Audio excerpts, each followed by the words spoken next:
Muito boa noite, estamos começando mais um programa Direção Espiritual. Obrigado pela oportunidade de entrar na sua casa, de propor a você, através desse programa de hoje, uma vida nova que começa na nossa mesa. A gente já tem feito essa reflexão aqui, a doutora Gisela já nos ajudou em outras ocasiões, e hoje nós temos o prazer de, mais uma vez, tê-la conosco.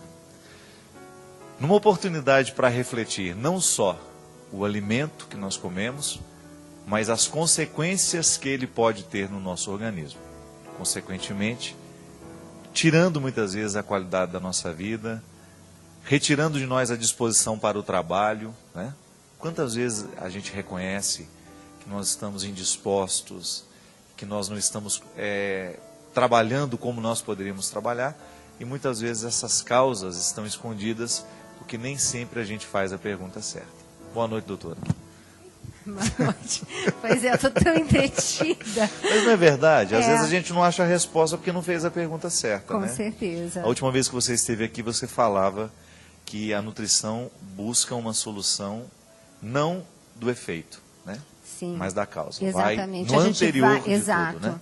A gente vai naquilo que está causando e, por incrível que pareça, através de uma alimentação saudável, porque a gente esquece, padre, que nós somos formados por células. Nós somos mais de 100 trilhões de células que precisam se manter vivas. O que as mantém vivas? Água, indiscutivelmente, e nutriente, porque a água é um nutriente. Só que nós trocamos 50 milhões de células todos os dias. E vamos trocar essas células à base do quê? De nutriente. Da onde vem nutriente? Do alimento.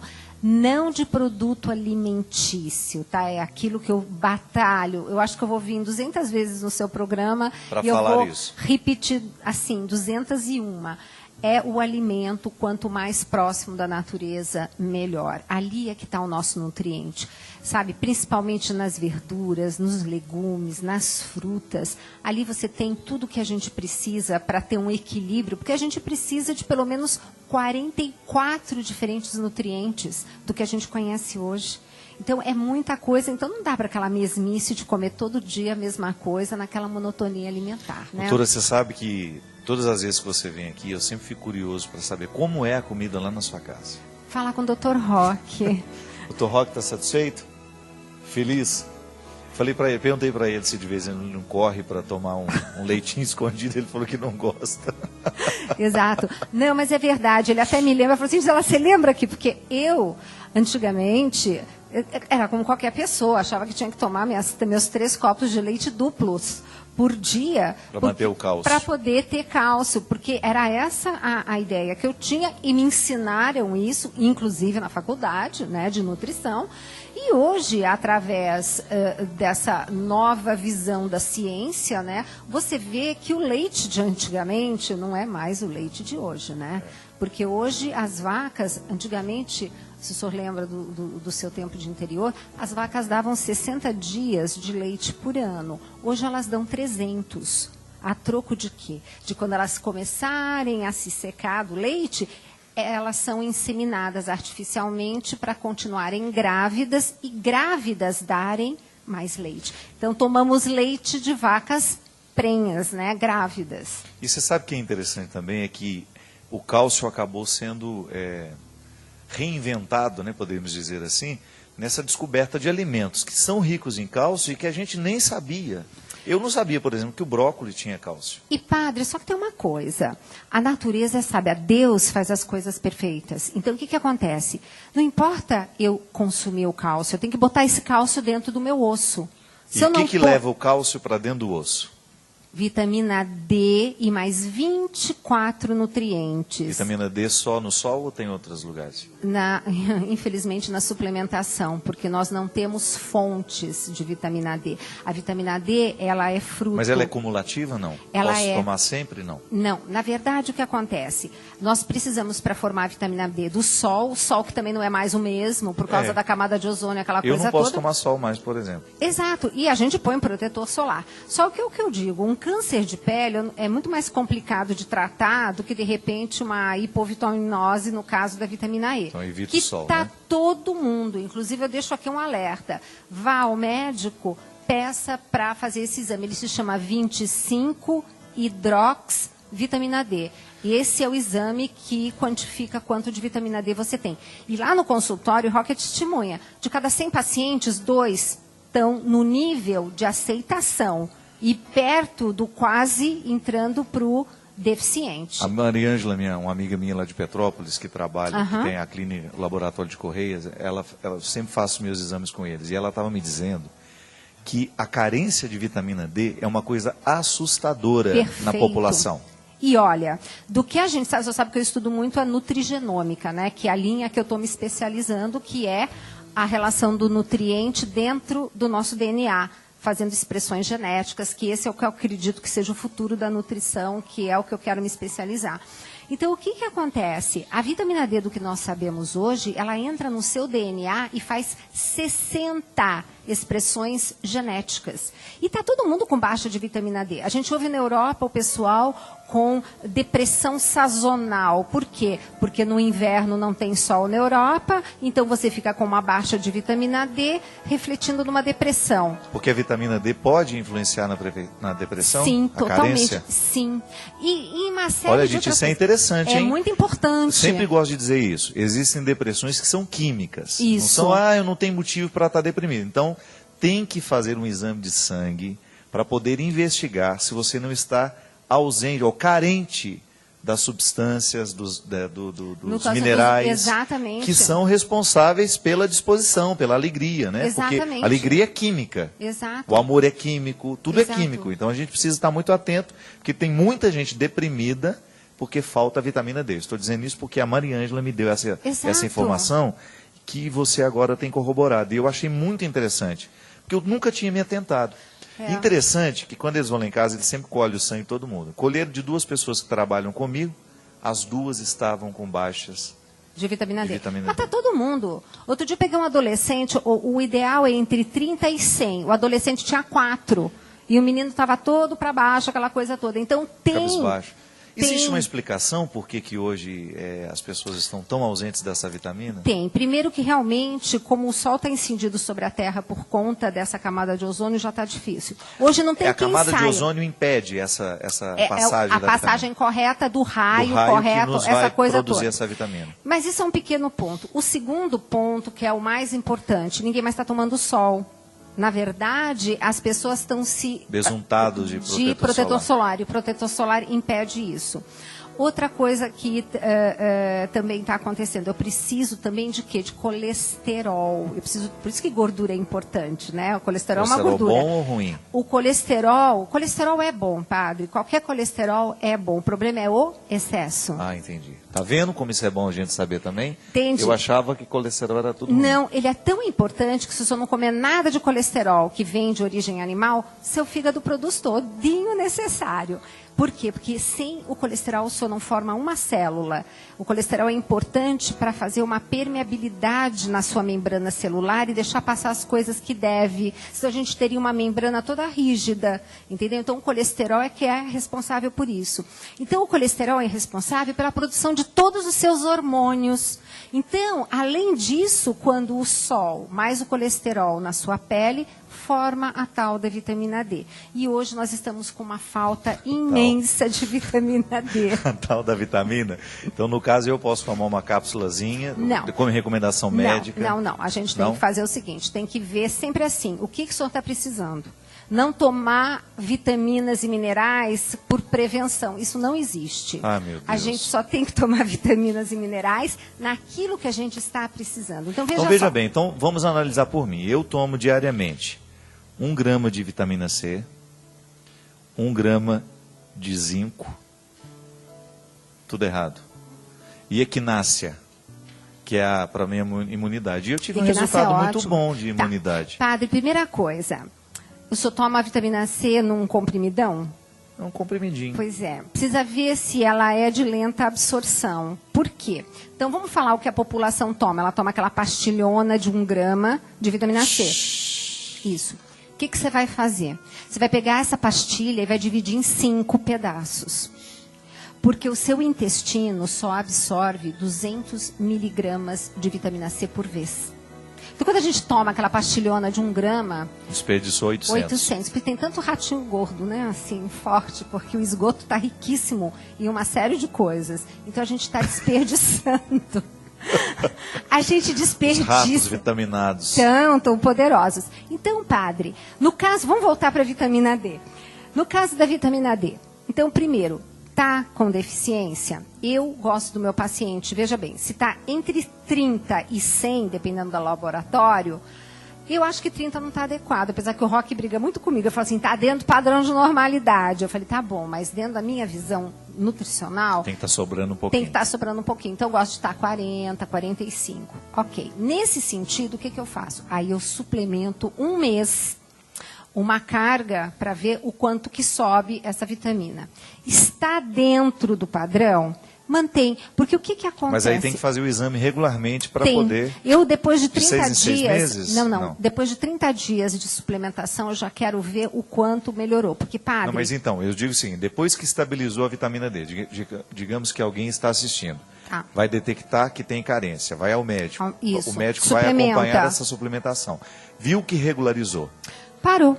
Mas aí eu preciso fazer esse exame novamente? Depois no seu próximo check-up. De ano em ano. De ano em ano. Aí, Ou então se sentir sintomas. Exato. Né? Tá? Mas o ideal é o seguinte, é manter uma alimentação saudável. Porque o que acontece com a vitamina D? Ela faz parte das vitaminas chamadas de lipossolúveis. Ela fica estocada na sua gordura. Então, por isso que gordura corporal não é do mal. De todo ruim. Entende? É lá que eu vou estocar. Então, quando eu estou comendo, digamos assim, alguns alimentos, e no caso o senhor falou da cápsula de vitamina D, e eu vou dizer, não, o senhor vai tomar vitamina D em gotas e gotas oleosas. E nas refeições em que tem a gordura. Porque senão através... entende? Então, por isso que é importante a gente ter gordura, uma gordura do bem naquela alimentação. E na quantidade certa, né? Para não ficar sobrando. Exato. E aí o perigo de estar tomando algumas medicações que fazem a gente eliminar a gordura de vez do organismo. Inclusive uma coisa que eu mando o paciente fazer sempre, olhe o vaso sanitário, que a gente já conversou sobre isso, o produto final lá no vaso sanitário. Boia não é para boiar. As fezes têm que ir para o fundo do vaso.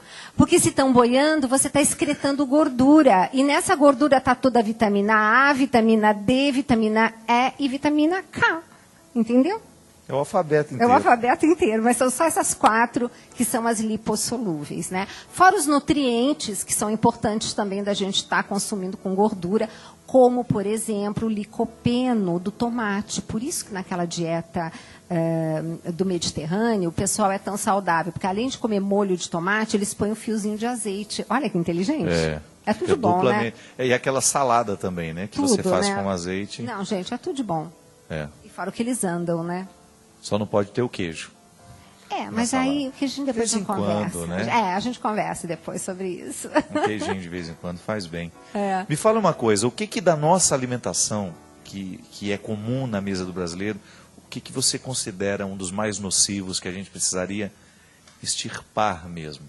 Ai, padre, está aqui no livro, tem um capítulo que eu chamo de alimentos alergênicos. Por que eu chamo de alimentos alergênicos? Isso vai depender muito da individualidade bioquímica. Mas sabe o que está acontecendo? Tem alimentos que, em si, eles são complicados. Mas, além deles serem complicados, nós os consumimos todos os dias, muitas vezes até 3 vezes ao dia.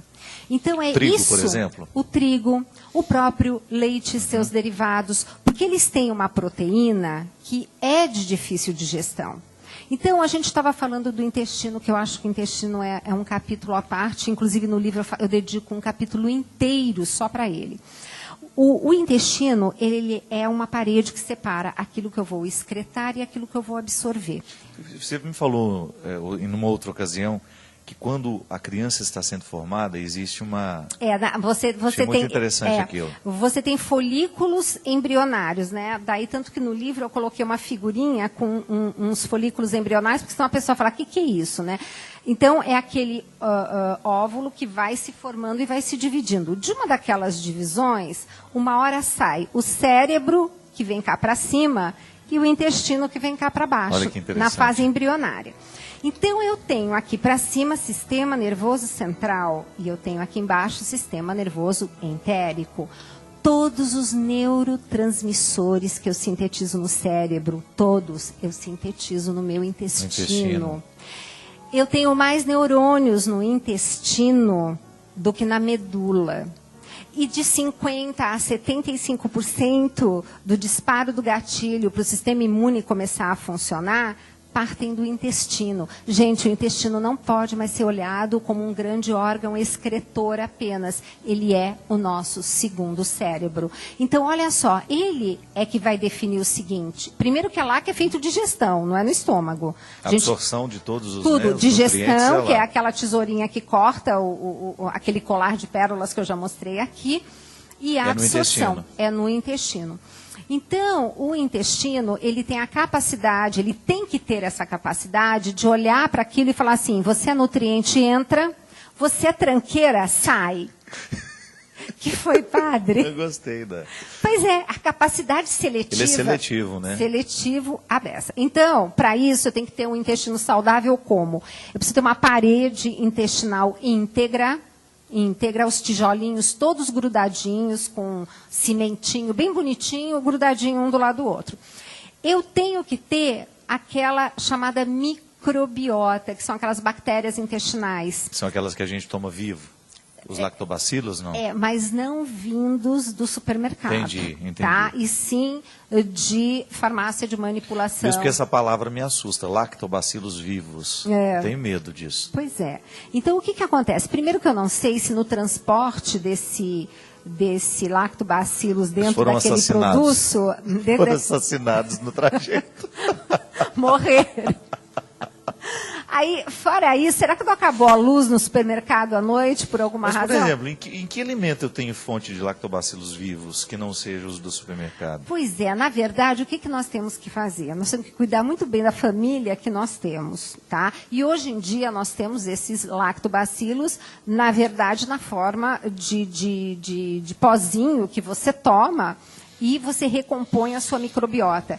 Mas eles são, na verdade, padre, uma grande família. Que como toda grande família, tem os bons e tem os não tão bons. Mas eu preciso Você deles. sabe muito bem disso. Não é verdade? Todo mundo que assiste Todo sabe. mundo tem. Só que assim, eu tenho que ter os maus? Sim, mas quietinho no cantinho deles. Exato. Repensando a sua ação.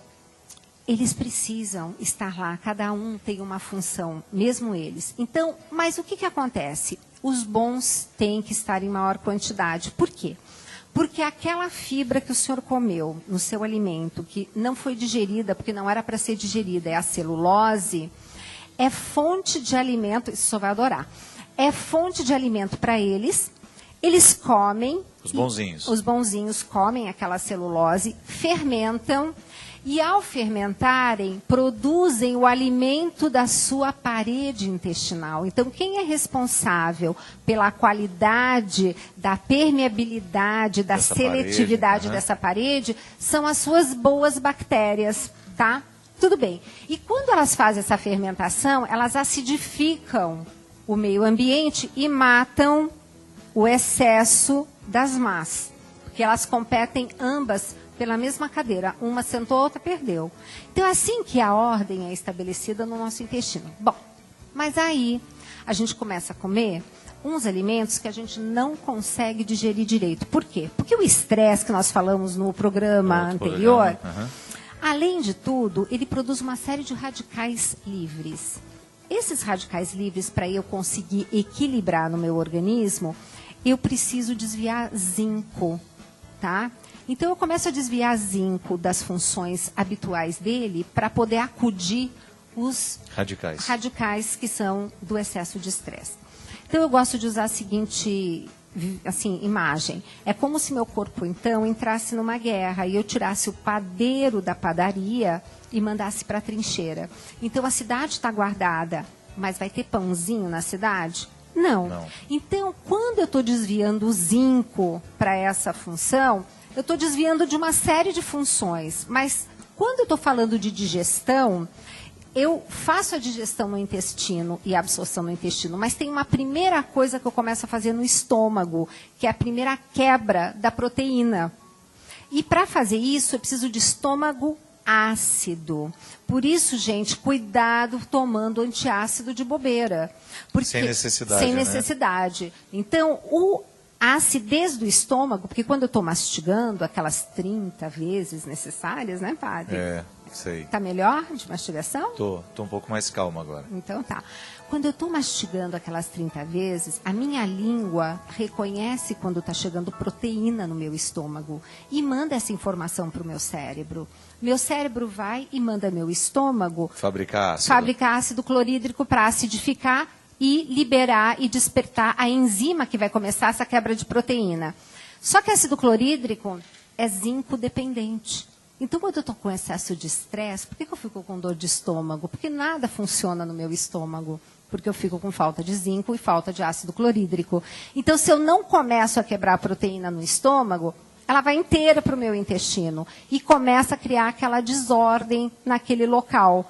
Aí, o que acontece? As boas bactérias ficam sem comidinha, porque as más se alimentam e ganham na competição. E aí, a sua parede intestinal também fica com problema. Por quê? Porque não tem quem faça o alimento delas. E aí eu começo a ter aquele enfraquecimento da minha parede com essa possibilidade dessas proteínas não digeridas adequadamente passarem por ela e caírem na minha corrente sanguínea. Então, qual a atitude que a gente pode ter para evitar isso, concretamente? Concretamente, a primeira coisa que eu digo: vamos retirar do alimento, dos alimentos, essas proteínas que nós já sabemos que são de difícil digestão. Entendi. Aquilo, a soja é uma delas, o glúten é uma delas que está presente no trigo. Diminuir ao máximo a presença dessa glúten. Exatamente. O leite da vaca é também duplamente complicada, a proteína do leite, porque, além do que, quando o leite cai no estômago, ele faz o quê? Ele alcaliniza o estômago, ele é um anti-ácido. O trigo também? O trigo também, nesse caso? Não, o trigo é especificamente por causa do glúten presente no trigo. Exatamente. Então, a soja é de difícil digestão. Nós sabemos também, por exemplo, que no intestino nós temos uma presença, muitas vezes, de fungos em desequilíbrio que causam outros problemas, né? E alimentos que contenham fungo, por exemplo, as castanhas, as nozes, são frutas secas. Que ajudam demais nisso, né? Isso, porque eu também não entendo por que no Brasil a gente come fruta seca, né, padre? A gente come fruta seca na Europa e nos Estados Unidos quando está frio, porque não tem fruta fresca. Aí a gente vem aqui no Brasil, que tem essa quantidade maravilhosa, e fica comendo fruta seca. Ah, então não é para comer, não? Não. Achei que era, gente. Achei que você estava elogiando o damasco, a ameixa. Não. Entendi. Não. Eles são... Veja bem, a gente come fruta seca no inverno, numa temperatura baixa e, normalmente, ambiente seco. Aqui está quente e úmido. Favorece a presença de fungos. Entende? Então, se eu guardar a ameixa dentro, a castanha dentro da geladeira, piorou ainda. Por que piorou? Ela ficou úmida. Não, mas mesmo assim, aí pelo menos no frio o bichinho não se multiplica. Entendi. Mas o que eu quero dizer é o seguinte, o problema também desses fungos é que a gente, quando esquenta, a gente mata o fungo, mas não mata a toxina que ele produziu para se multiplicar. E essa toxina é uma toxina prejudicial para a nossa saúde. Então, é tanto detalhe, não? Tem que ler o livro. Tem que ler o livro. Então, falando do livro, tem um capítulo falando dos alimentos alergênicos, que eu coloquei com esse título. Eu faço a lista dos alimentos que as pessoas têm, assim, ali bem detalhado quais são esses alimentos e por que normalmente, num primeiro momento, eu tiro. Porque, padre, depois eu recoloco. E a própria pessoa vai ver se aquele alimento é ou não é do bem para ela. Ela vai descobrir isso pessoalmente. Exato. Olha, pode ser que você, no primeiro momento, gente, eu não estou entendendo nada, estou ficando confuso. E agora, o que eu posso, o que eu não posso? Veja bem, ser incomodado com um discurso é a melhor coisa, porque a gente fica curioso a respeito de nós mesmos. Eu acho tão fundamental isso na vida, a gente poder conhecer quais são os alimentos que são nossos amigos, os que podem nos favorecer. O que eu posso ingerir? Quais são os alimentos que vão contribuir com a minha saúde? A gente sabe que na vida espiritual a gente também tem que tomar decisões. Então eu vou evitar aquele ambiente porque ele desperta em mim isso, ou eu vou evitar aquele tipo de conversa porque aquilo pode fazer mal ao meu coração, pode me prejudicar. Vou evitar fazer uma fofoca porque eu sei que aquilo me envenena. A vida dos alimentos é a mesma coisa. Perfeito, A padre. nossa relação com os alimentos é a mesma coisa. Então, mesmo que você não entenda muitas vezes a linguagem científica dos alimentos, a grande proposta aqui é a gente nos orientar, a gente se orientar para que a gente descubra. A doutora Gisela falou uma coisa muito certa, que cada pessoa, na sua particularidade, descubra o alimento que lhe convém. O livro te fala disso, né? Tudo posso, eu tenho tudo diante de mim, mas nem tudo me convém. Então, eu ter esse autoconhecimento, o profissional de nutrição nos ajuda, o médico nos ajuda a entender todo esse processo que é particular, que precisa de uma orientação particular, justamente por ser assim, né? Se eu tenho um problema de saúde, eu preciso ir buscar uma solução para aquele problema que eu tenho, para a maneira como ele está manifestando em mim. E é por isso que a gente tem insistido muito que a gente descubra, que a gente tenha essa curiosidade. Gente, o que eu posso fazer a partir de hoje para melhorar a minha saúde, para melhorar a minha vida? É a grande proposta deste programa, que tem essa presença brilhante, com tanto conhecimento da doutora Gisela Savioli, e que tanto nos enriquece. Nós vamos para um rápido intervalo, depois vai ter uma coisa muito divertida aqui no programa, que ela vai mostrar concretamente o tanto de gordura e de açúcares que nós ingerimos em determinados alimentos. Já já a gente volta.